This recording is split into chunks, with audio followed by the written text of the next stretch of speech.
Before we dive in, I want to give a big thank you to MasterCard for sponsoring this episode. MasterCard is amplifying the voices of Black female entrepreneurs. Learn more and find resources and mentorship opportunities at mastercard.com/smallbiz. Everyone listening, I'm on with Greg Peppers, who is my dad. Yes, we have the same last name because this is really my dad. So, Dad, I could not have an episode about mentorship without talking to the person who taught me about the importance of mentors. And so, how would you define a mentor? What is a mentor? Well, someone who takes a person of interest who has the same interest they do. In this case, it's journalism for us. And just guides them along the way, gives them really pertinent advice. And it's all about timing at the right time. And I know you get it because you've been in this industry way longer than I have. You brought me to the newsroom when I was literally a baby. So you have been doing this longer than I have. And there's not many, especially traditionally, there aren't many Black faces in newsrooms. Why is it so important, especially for Black folks, to have mentors and people that can guide them in their careers? There's so few of us in the business. And when one comes along and you've been in the business for a while as a manager like myself, it would be criminal not to notice a young person coming into the newsroom, trying to find their way, and you sit back and act like, oh, there's just one more hire. You have to give back. And don't be afraid to speak up. You show up in these editorial meetings, and diversity is so key to this, right? If you ever get in a position where you can greenlight a story and you sit back and you don't say anything about issues that you care about, then why are you taking up that seat in these meetings, and why are you in this newsroom? I would not be literally here on this stage had it not been for my incredible mentor, big sister, and founder of the WEEN Academy, and so many more things, Valeisha Butterfield-Jones. She's here with us today, and I'm so honored to have you. Hi, Valeisha. Hi, Gia. We have so much to talk about, and we also have our sister, a business guru, an icon herself, Angelina Darrisaw, is with us. This is like a sister circle today, and I'm ready to get into this good mentorship conversation. Yeah. Angelina, how do you describe what you do? And then can you tell us your name and how you describe what you do? I'm Angelina Darrisaw. I'm the CEO of C-Suite Coach. Our mission is really to be a household name for coaching, to democratize access to professional development for Black and Latinx people. I like to say we're like the Robin Hood of coaching. I don't want individuals. I don't want our communities paying for it. Big companies have the money for it, and there's a clear ROI. So we work with large organizations to provide training and coaching programs for people of color.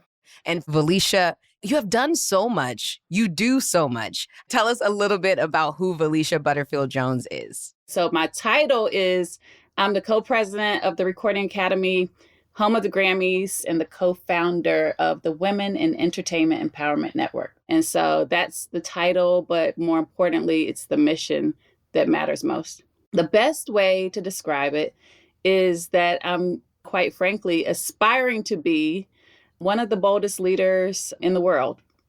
And I know that sounds big, but full stop, my goal is to inspire and empower 1 million women by the end of my lifetime.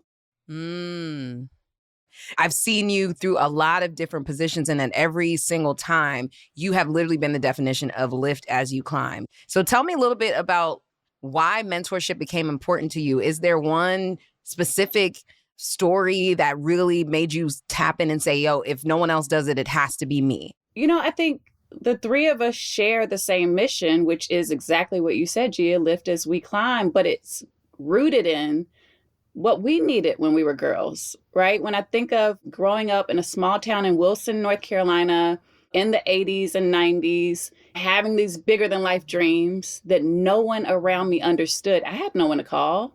And so once I finally broke in to the music industry, I said to myself, man, it shouldn't have been this hard. Like, why was it this hard to get an unpaid internship in an industry that I loved with a college degree, right? And so I took that responsibility and put it on my back and said, if I can make this door a little bit wider, open this window a little bit taller for young women coming behind me, then that's what I'm going to do. That's so good. If I can open the door and make it a little bit taller. Let's go back to the Women in Entertainment Empowerment Network. So the idea of the WEEN Academy was a 4-week crash course, and it was literally a school. Like, we went to school in Harlem, in a beautiful little public school, and we sat down and we took class. We learned how to create business plans. We learned how to create brand models. We got lectures from so many incredible people that had worked in front of the camera, behind the scenes. So when you all were thinking about the academy, what exactly did you want every single girl to walk away with? Well, oh my goodness. So it starts back to when I was in New York City working in the music industry. So I'm young, hungry, grinding in New York City. I do not have a corner office. I have a cubicle, working in the music space, kind of seen and not heard, right? Just doing the work. And I remember, at the time, there was a lot of like loud conversations happening around the portrayal of women, and specifically Black women in the music industry. And so I said to myself, I want to be a part of the solution. And I think I emailed 40 women, and the day of 120 women showed up to my apartment. We had to take over the roof of the building, and we had a meeting, and we said to ourselves, what are we going to do about it? Like, we're women first. Everyone told us that we needed to wait our turn. Everyone told us that we weren't qualified enough yet to be mentoring and developing the next generation of leaders when we were still trying to figure it out. And so fast forward, there's nowhere that I go, from the Grammy Awards to the VMAs to any corporate office in entertainment, that not at least 2 people walk up to me and say, I'm a graduate of the WEEN Academy. And so, I think they were in the business of cultivating the next generation of Black women leaders, and you all are killing it.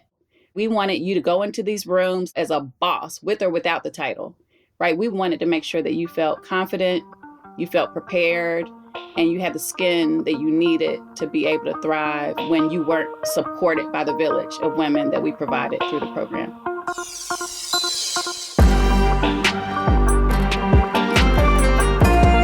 Black women are out here making it happen in 2022. I love to see us thriving. MasterCard helps make that even bigger, celebrating and elevating the voices of Black female entrepreneurs. We are all creating our legacy right now, because with the right tools, resources, funding, and mentorship, we persevere until we succeed. Get resources, tools, and find funding and mentorship opportunities to accomplish your dreams. Visit mastercard.com/smallbiz today to see how they're opening new digital doors, pathways to amplify Black female entrepreneurs. That's mastercard.com/smallbiz. Shop, share, and support. Angelina, what about you? Who was your first mentor, and what's that one piece of advice that really still sticks with you? Yeah, I would say there's been so many touch points that started really at a young age. Although my mom now is a superintendent and PhD, she was a teenage mom. I always say I'm like a first generation executive. Understanding corporate was very new to me. And so for me, it was often just about engaging in every professional development opportunity I could, so I could learn what professional looked like and meant for different people. So I would say that to say, sometimes we think a mentor has to be someone who is carving out time and you have coffee with every Sunday or once a week, once a month, whatever. And sometimes there'll be spaces in your life where people have time for that, but sometimes there won't. So you have to get really good at maximizing every moment you have with anyone who you admire and who inspires you. That means coming to the table with, what am I seeking to gain from this person? Am I prepared when I meet them? I also think when you're trying to identify what a mentor should be, it's someone that you really do feel safe and comfortable with. Because if I haven't built a relationship with you, or if I don't see that potential for us to have a dynamic where we can be truthful with each other, it's going to be really hard for me to call you out on your blind spots and help you develop.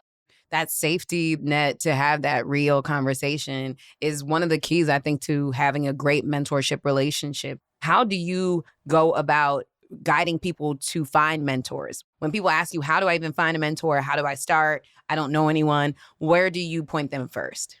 You have to know yourself a little bit more, because then that can help you understand what you really are looking for. Really knowing where you are and what you need is going to be critical in that process of identifying the right mentor. I also think just being really transparent with what you're trying to get out of the relationship with them, what you need from them. And you have insights, you have knowledge, you have a unique set of experiences that can be really powerful for your mentor. So lead with that and offer them what you have. And it's the same way.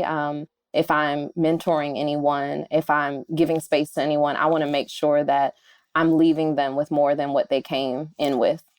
And, there is a real relationship and mentorship that I think people don't understand. I see it as like a boyfriend almost. Yeah. You don't just walk up to a man on the street that you don't know nothing about and be like, you my boyfriend. Like, there's a lot of pressure. Mentorship is a give and take in my experience. And Valeisha, I want to ask you about it because you've mentored so many people and have been a mentee yourself. Talk me through how you choose to mentor people and take them on. Right? Like, because you don't want to be a bad mentor, right? And you don't want to set an expectation and then that person has a bad experience. And now you've literally taught them how to be a bad leader, right? Because of your inconsistency. And so there's that, right? And so I'm very selective now when I say yes to being a mentor, because I want to make sure that you have the best experience and that I actually have something to give. It starts with yourself and being honest. But I think the second thing is exactly what Angelina just said. It can't be forced, right? It has to feel natural and like it flows. The energy's got to be right. It's got to be organic, right? And then the third thing I'll say is that you have to be clear on the match, right? So for example, I'm at a place in my career that if you don't know what you want to do, I can't mentor you. I can't. I would be terrible at that now, because what I love and value is you come to me and say, this is my North Star. This is where I'd like to go. How do we get there? Right? And then I can mentor you all day. I can give you the blueprint, the roadmap, the next step. I may put in a few calls for you because now I know I can trust you with your own dreams. And when I unlock those doors, you're not going to make me look crazy. And so, I think that's another thing that anyone who wants to be mentored should understand is that people are putting their trust in you to represent them should they take a chance on you. And I have to ask because I remember walking into the WEEN auditions and I was scared out of my mind. I was like, there's 300,000 people here. There's Roxy Diaz. There's Terrence J. There's everybody that I see on TV every day. And I'm supposed to show up. Okay. And I really didn't think I made it. But I remember seeing the post like, hey, these are the names. Gia Peppers is one of the entry people into the first ever class of the WEEN Academy. And I was like, I did? So, Valeisha, I've always wanted to ask, like, what did you see in me that made you say, like, okay, I believe this young girl is going to do something? Oh, you're going to make me cry. Okay. This is a great question because I think we're taught in traditional environments, right? On your college campuses, maybe even in high school, to do all the things, check all the boxes, right? Tight resume, look the part, be professional, say the right things, have your elevator pitch. But what we were looking for and what we saw in you, Gia, was this perfect balance of confidence and humility. You didn't fake it. You didn't have all the answers, but you were willing to be so vulnerable and so transparent and say, I am so clear on my purpose. I know what I was born to do. I'm here in New York City to do it. And I just need a shot. I'm willing to learn. I'm willing to grind. And so we saw that. And I think it's important that we deprogram what society and even our professors have taught us to do in those rooms. It's less about the resume. Everyone has a great resume, period. Everyone has that baseline, but do you pull through in that conversation your why, your authenticity, that you're a good person, by the way, right? But I'm just saying, like, you can't lose it, right? And I do You think can't. that the further we go in our careers, the less and less we are in touch with who we really are at our core. And you gotta fight for that and keep it. Oh, Lord, she had me crying. This is the first time I ever cried on the show. You know. Thank you for saying that. And you absolutely are still that girl from Wilson with the beautiful smile and spirit that gives people chances to show up and show out. Keep going. Okay.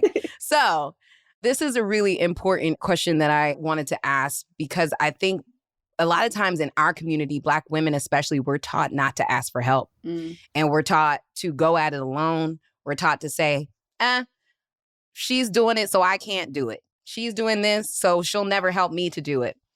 Why does every Black woman need a mentor? Can I just jump in and say, we have to get away from the scarcity mindset and move to an abundance mindset.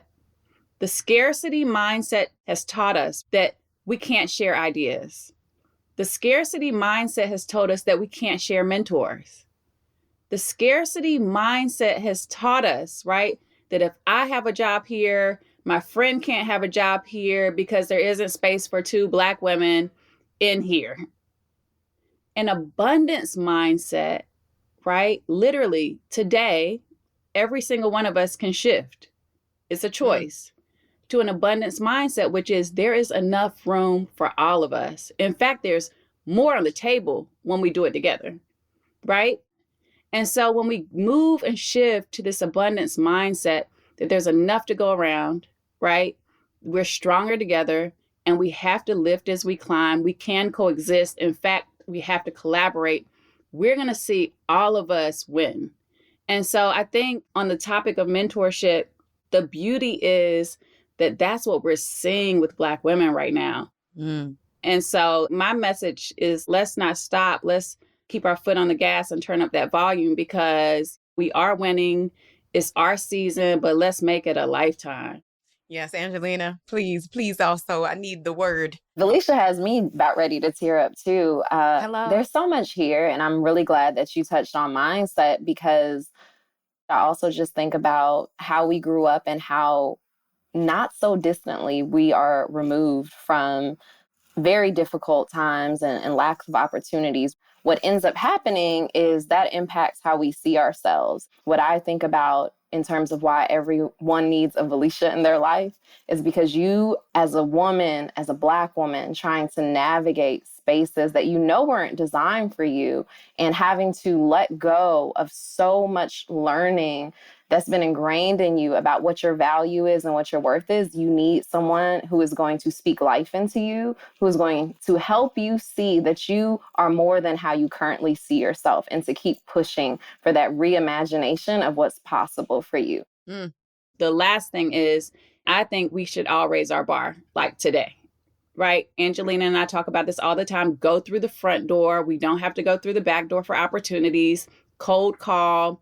Email the CEO, apply for the job that you're not qualified for, period. Because other people do it. Whoever you are today, even if you're a young girl in elementary school listening right now, raise your bar. Your dreams are too small. Go bigger, and we can't wait to see where it goes. I am forever indebted to Valeisha Butterfield-Jones for seeing me and always being there for me over the years. Thank you, Angelina, for being the boss you are in the C-suite as a CEO and as a business leader we all can learn from. I hope that everyone is going for their dreams and remembering that no matter what level we're at, we can always use a mentor or a way to be poured into. It doesn't get easier, but we can do it as long as we do it with other people by our side. Remember to lift as we climb. Next week, we're talking about the power of rest. And I'm super excited because we grind, we work, we mentor, but we also have to rest to make sure that we're giving the best of ourselves. This episode was everything. Thank you to MasterCard for sponsoring this episode of More Than That. Head to mastercard.com/smallbiz to learn more about how they're opening digital doors so Black female small businesses can thrive. Don't forget to hit subscribe, give us a good rating, and follow us at More Than That Show on all platforms.